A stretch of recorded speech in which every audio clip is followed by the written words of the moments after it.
तुर्की की भारत से गद्दारी और भारत में बायकॉट तुर्की के बीच एक बड़ी खबर है। खबर ये है कि पाकिस्तान के प्रधानमंत्री शहबाज शरीफ ने तुर्की के राष्ट्रपति खलीफा रेसेप तैयब एर्दोगन से मुलाकात की। उसके बाद सोशल मीडिया पर जमकर डींगे हाँकी। शहबाज से एर्दोगन की ये मुलाकात इस्तांबुल में हुई, तो आखिर दोनों ने मिलकर अब कौन सा प्लान बनाया है? दोनों के बीच कौन सी खिचड़ी पक रही है और दोनों देशों के बीच कौन सी डील हुई है, ये बताएं उससे पहले इनकी मुलाकात की कुछ बड़ी बातें जान लीजिए। भारत के साथ हालिया सैन्य टकराव के बाद शहबाज शरीफ का ये पहला विदेशी दौरा है। उनके साथ पाकिस्तान के सैन्य प्रमुख जनरल आसिम मुनीर भी तुर्की गए। रविवार को शरीफ ने इस्तांबुल में तुर्की के राष्ट्रपति रेसेप तैयब एर्दोगन से मुलाकात की। इस दौरान शहबाज शरीफ ने भारत के साथ हालिया सैन्य टकराव में पाकिस्तान को समर्थन के लिए एर्दोगन को धन्यवाद दिया। शहबाज शरीफ ने अपने एक्स अकाउंट पर इसकी जानकारी दी है। शहबाज शरीफ के साथ ही पाकिस्तान के नए फील्ड मार्शल बने जनरल आसिम मुनीर ने भी एर्दोगन से मुलाकात की। शहबाज शरीफ ने एक्स पर मुलाकात की जानकारी दी और डींगे मारने से बाज नहीं आए। हालिया सैन्य टकराव में भारत के हाथों पिटाई के बावजूद इसे पाकिस्तान की जीत बता डाला। उन्होंने लिखा, आज शाम इस्तांबुल में अपने प्रिय भाई राष्ट्रपति रेसेप तैयब एर्दोगन से मिलने का सौभाग्य प्राप्त हुआ। साथ ही पाकिस्तान भारत गतिरोध में पाकिस्तान को उनके दृढ़ समर्थन के लिए उन्हें धन्यवाद दिया, जिसके परिणाम स्वरूप पाकिस्तान की भारी जीत हुई। अल्हम्दुलिल्लाह। पाकिस्तान के लोगों की ओर से अपने तुर्की भाइयों और बहनों के प्रति आभार। शरीफ की पोस्ट के जवाब में राष्ट्रपति एर्दोगन लिखते हैं, हमने उनके साथ कई अहम मुद्दों पर चर्चा की, विशेष रूप से अर्थव्यवस्था, व्यापार और सुरक्षा पर।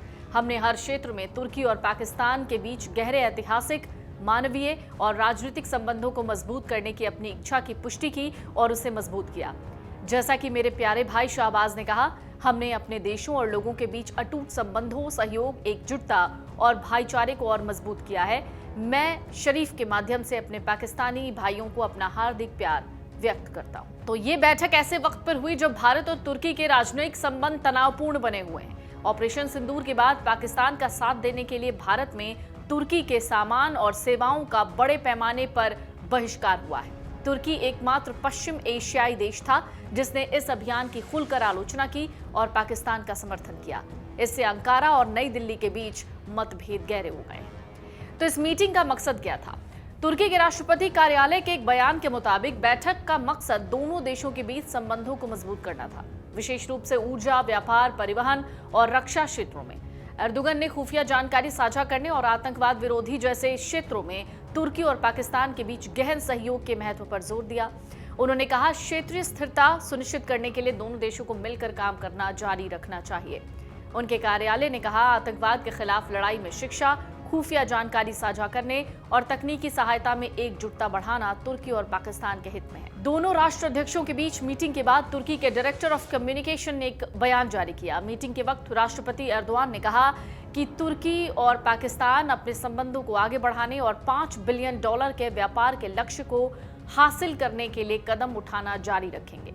इसमें कहा गया है, दोनों देशों के बीच सभी एनर्जी, ट्रांसपोर्ट और डिफेंस जैसे सेक्टर्स में सहयोग बढ़ाने की कोशिशों पर जोर देते हुए राष्ट्रपति एर्दोगन ने कहा कि ट्रेनिंग, इंटेलिजेंस शेयरिंग करने और टेक्निकल सपोर्ट के जरिए आतंकवाद के खिलाफ लड़ाई में तुर्की और पाकिस्तान के बीच एकजुटता को मजबूत करना दोनों देशों के हितों की पूर्ति करेगा।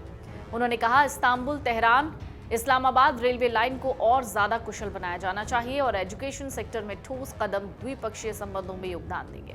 अब जरा सोचिए, दोनों मिलकर आतंकवाद पर बात कर रहे थे, जिसका समर्थन तुर्की कर रहा है, और आतंकवाद का पनाहगार तो पाकिस्तान है ही। ये सबसे हास्यास्पद बात रही इस पूरी मीटिंग की। तुर्की ने पाकिस्तान को ड्रोन भी उपलब्ध कराए, जिसका इस्तेमाल पाकिस्तानी सेना ने भारत के खिलाफ हमले के लिए किया था। 7 मई की सुबह भारत के ऑपरेशन सिंदूर की सफलता के बाद अगले दिन पाकिस्तान ने भारत के ऊपर सैकड़ों ड्रोन दागे थे, जिसे भारतीय वायु रक्षा प्रणाली ने मार गिराया था। पाकिस्तानी ड्रोन किसी भी भारतीय सैन्य प्रतिष्ठान तक पहुंचने में नाकाम रहे थे। इसने भारत का सैन्य प्रभुत्व स्थापित किया।